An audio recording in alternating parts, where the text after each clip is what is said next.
Saya mau kasih para pemirsa juga sebuah rumus. Rumus ini harus diingat-ingat kalau perlu ditulis. Rumus ini adalah pemerintah sudah menerima 1,2 juta dosis vaksin COVID-19. Pada tahun 2021, pandemi COVID-19 mulai menemui jalan terangnya, yaitu vaksin. Pertanggal 7 Desember 2020, sebanyak 1,2 juta dosis vaksin Sinovac telah tiba di Indonesia. Adanya vaksin COVID-19 dan proses vaksinasi yang telah berjalan memberikan harapan bahwa pandemi ini akan segera berakhir. Masyarakat di dunia diprediksi bisa kembali hidup normal seperti sebelum pandemi dalam 2-3 tahun lagi karena adanya vaksin. Saat ini, Indonesia telah melakukan vaksinasi tahap kedua, di mana sasaran pada tahap ini adalah petugas yang bekerja pada pelayanan publik dan kelompok masyarakat yang berusia di atas 60 tahun. Namun, hadirnya vaksin ini disertai oleh beberapa pro dan kontra. Diawali dengan viralnya pernyataan anggota Komisi 9 DPR, Ripka Ciptani atas penolakan kerasnya terhadap vaksin. Saya tetap tidak mau divaksin, maupun sampai yang 63 tahun bisa divaksin. Saya udah 63 nih. Mau semua usia boleh, tetap. Misalnya pun hidup di DKI, semua anak cucu saya dapat sanksi 5 juta, mending gue bayar. Saya jual mobil kek. Bagaimana orang Bio Farma juga masih bilang belum uji klinis ketiga dan lain-lain. Yang kemudian memunculkan respon yang beragam dari masyarakat. Vaksin saya juga masih ragu-ragu untuk vaksin ini karena juga uji klinisnya masih pada tahap kedua. Jadi saya juga masih ragu untuk menerima vaksinnya. Biasa aja sih, kurang menarik gitu. Ya bersedia, nggak bersedia. Kayak kalau misalkan disuruh ya udah. Kalau misalkan dikasih gratis, mending vaksin. Tapi kalau misalkan berbayar ya kurang tahu juga. Antusias ya, maksudnya biasa aja. Dan belum ada penawaran tuh, kayaknya belum ada yang menawarkan untuk vaksin gitu. Gratis ya, coba-coba deh, boleh ya. Ya. Kalau berbayar? Berbayar ya, mikir dulu. Lantas, sebenarnya bagaimanakah efektivitas vaksinasi? Dan apakah vaksinasi bisa membawa harapan kebangkitan bagi masyarakat Indonesia setelah keterpurukan akibat pandemi yang lalu? Artinya, vaksin yang sedang dikembangkan sekarang masih bisa dinilai efektif untuk bisa digunakan dalam rangka untuk mencapai herd immunity.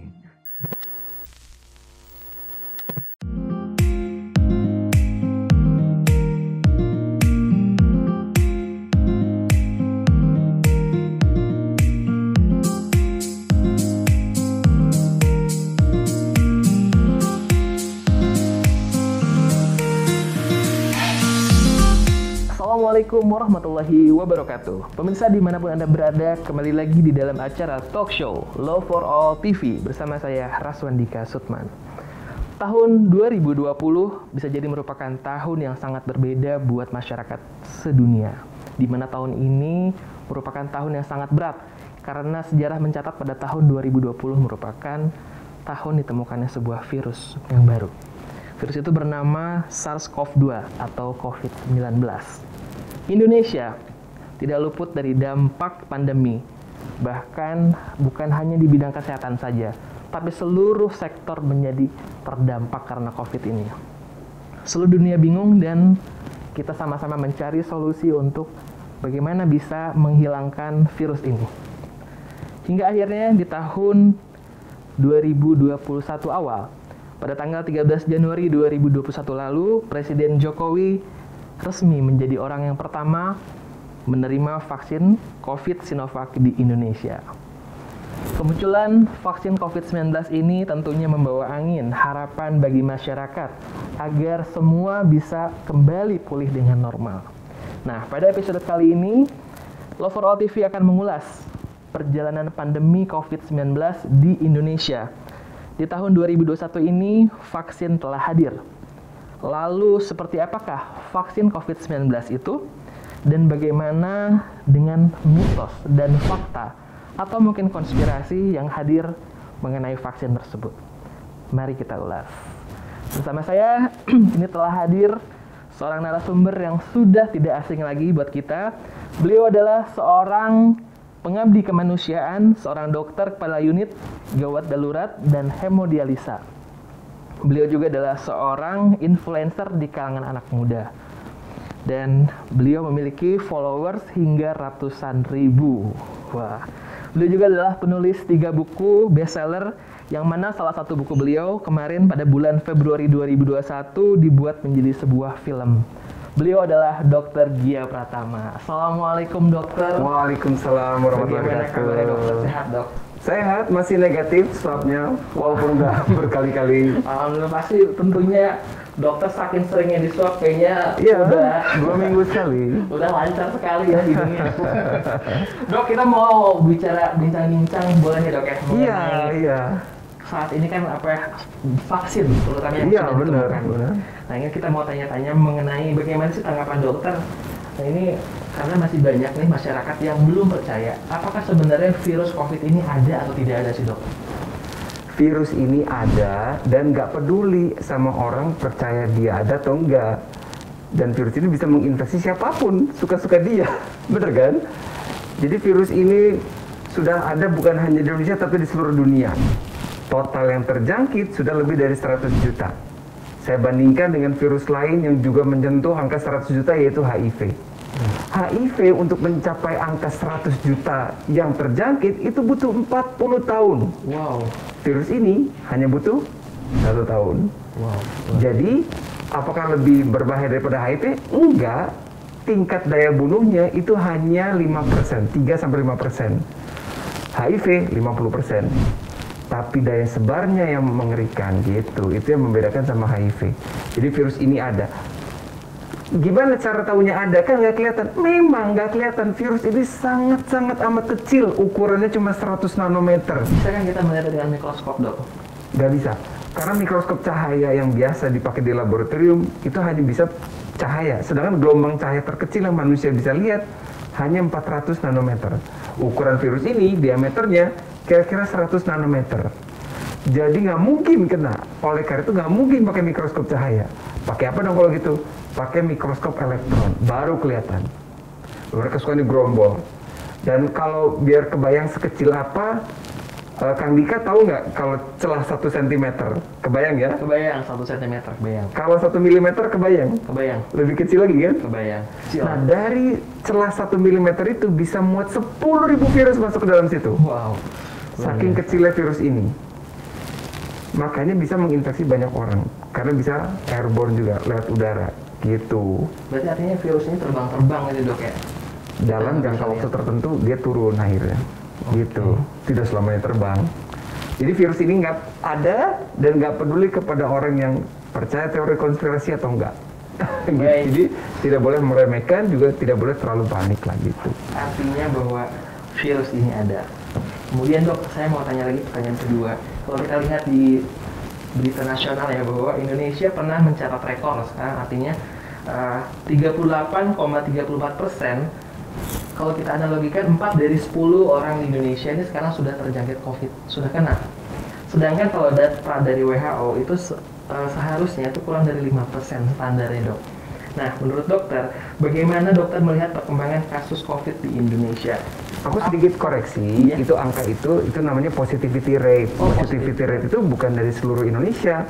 Kalau 4 dari 10 penduduk Indonesia kan berarti udah ratusan juta, udah puluhan juta lah. Iya. Sedangkan di Indonesia kan baru 1 juta lebih. Benar. Positivity rate itu adalah berapa persen yang kita periksa swab yang hasilnya positif.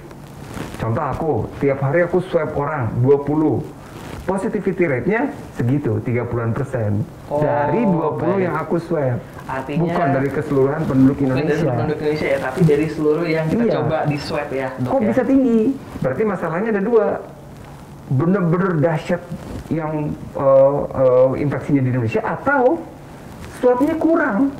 Iya kan? Iya. Jumlah yang di swabnya kurang. Kalau jumlahnya yang di swab sampai ratusan juta, mungkin angkanya positivity rate tidak sampai 30%. Cuma karena jumlah yang di swab itu sedikit, jadi kelihatannya gede, 30 sekian persen. Baik dok, ini pertanyaan berikutnya. Saat ini di Indonesia sudah mulai proses vaksinasi. Ini pasti diawali dengan tenaga kesehatan. Lalu kemudian direncanakan untuk secara bertahap bisa diterima masyarakat umum. Nah, dokter, vaksin di tengah pandemik ini apakah cukup menjadi sebuah solusi buat kita ini saat ini? Vaksin itu salah satu solusi, bukan satu-satunya solusi. Salah satu ya dok ya, berarti sebenarnya solusinya ada banyak. Saya mau kasih para pemirsa juga sebuah rumus. Rumus ini harus diingat-ingat kalau perlu ditulis. Rumus ini adalah rumus resiko infeksi. Kayak rumus fisika, aku singkat-singkat deh. RI sama dengan JV dibagi IT. RI adalah resiko infeksi, JV adalah jumlah virus, IT adalah imunitas tubuh. Jadi bagaimana caranya kita menurunkan resiko infeksi? Ya kita turunkan jumlah virusnya dan menaikkan imunitas tubuh. Gitu. Nah gimana cara menurunkan jumlah virus? Ya pakai masker, jaga jarak, cuci tangan. Itu dalam rangka menurunkan jumlah virus yang ke badan kita. IT, imunitas tubuh, itu terdiri dari 3 kaki untuk menaikkannya. Nutrisi yang cukup, olahraga yang rutin, dan istirahat yang cukup. Kalau main game begadang, ya kan nurunin 1 kaki dong, bener gak? Benar. Tidurnya lebih dari jam 11, padahal tidur yang terbaik itu dari jam 11 malam sampai jam 5. Sistem tubuh kita ya, nutrisinya. Makannya karbohidrat terus, kurang protein, vitamin sama mineral. Turun lagi kaki imunitasnya lagi. Ya. Olahraga boro-boro, misalkan. Ya gimana, 3-tiganya rontok, berarti imunitas tubuhnya rendah dong. Yeah. Jadi resiko infeksinya jadi meningkat. Semakin tinggi resikonya dok ya. Vaksin itu menaikkan imunitas tubuh. Kita melatih pasukan elit sniper tuh kalau vaksin. Wah. Tujuannya itu.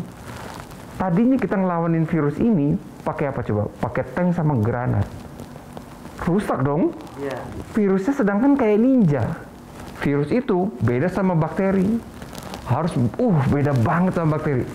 Bakteri itu punya badannya sendiri dan gentle, man to man kalau berantem itu. Dia nggak pakai topeng kalau bakteri itu.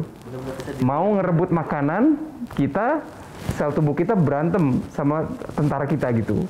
Man to man, head to head sama tentara kita. Kalau virus itu kayak ninja. Senyap dia. Senyap dan masuk infiltrasi ke sel-sel. Jadi pakai topengnya topeng sel tubuh. Jadi tentara kita nggak bisa lihat dong.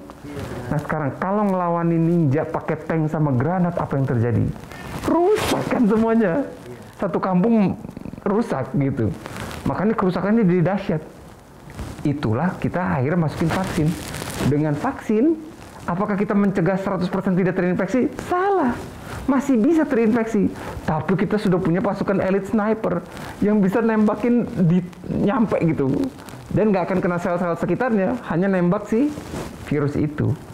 Itu tujuannya vaksin. Mudah-mudahan nggak salah mengerti gitu. Yes, bebas gitu. Enggak, masih bisa kena.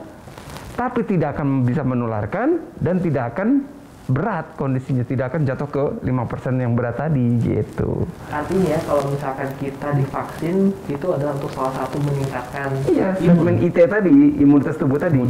Imunitas tubuh itu kan memang terdiri dari 2. Spesifik sama non-spesifik. Yang non-spesifik tuh ya ngebantai semua. Pokoknya semua yang di luar sel tubuh kita yang beda DNA sama kita, bantai gitu. Baik dok. Kalau vaksin spesifik.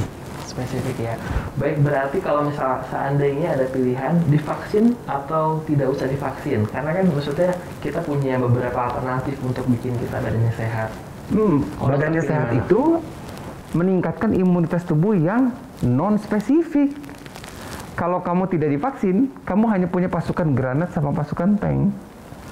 Siap perang dong, bener gak? Yeah. Pasukan granatnya banyak, tapi kan nggak spesifik untuk virus itu. Jadi tetap butuh vaksin. Butuh vaksin. Iya kan, untuk melatih. Ada 2 cara yang melatih pasukan elit sniper. Terinfeksi atau divaksin. Pilih mana? Mendingan divaksin dok. Makanya orang-orang yang sudah pernah positif tidak menjadi prioritas untuk divaksin. Oh iya, Iya karena dia dong. sudah punya Kan kekebalan udah, baru ya dok buat ya. apa? Walaupun hanya bertahan 4 bulan tuh antibody.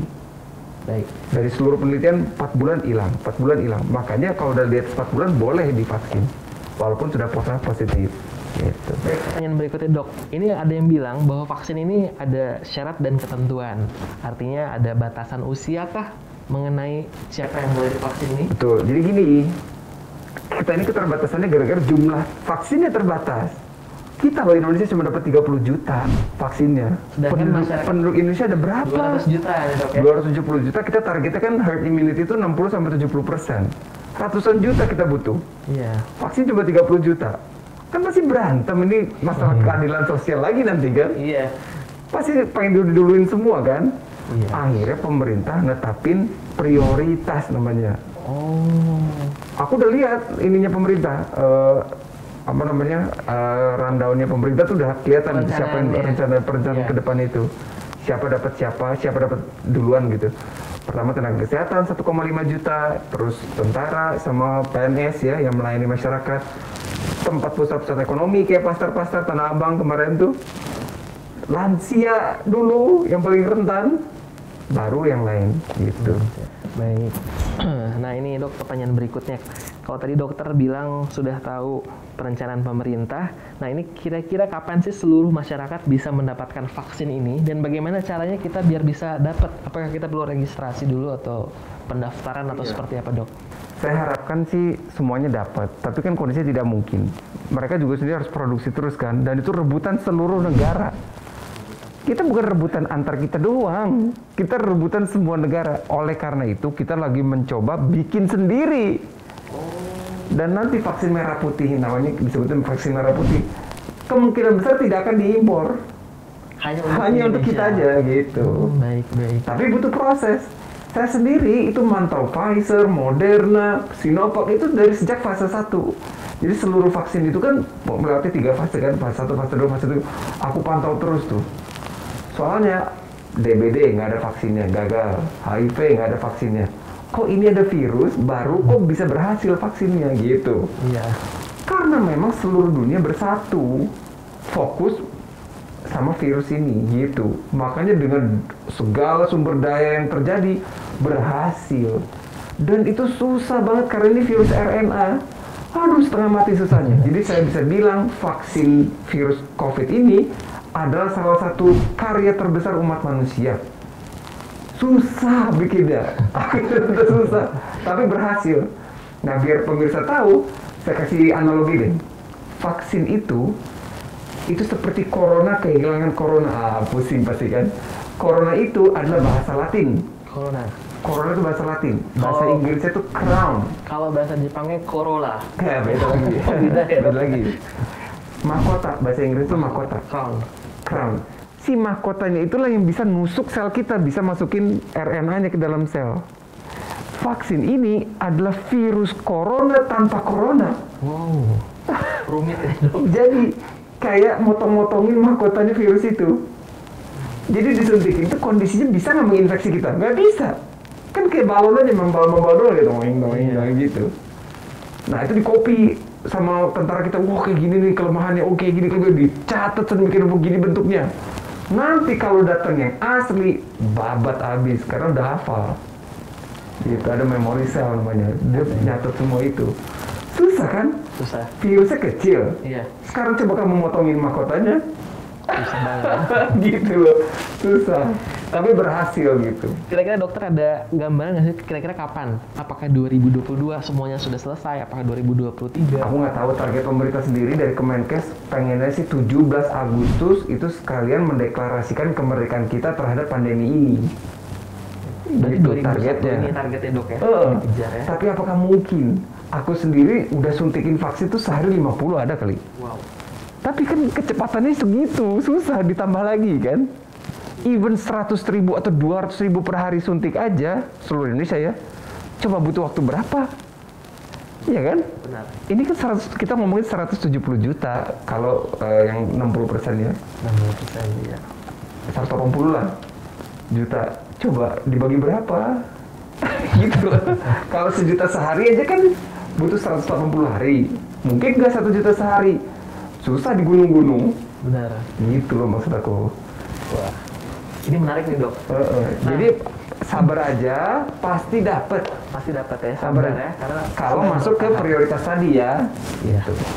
Nah baik pemirsa Love for All TV dimanapun Anda berada, jangan kemana-mana karena berikutnya kita akan membahas lebih dalam mengenai fakta, mitos, atau konspirasi tentang vaksin ini.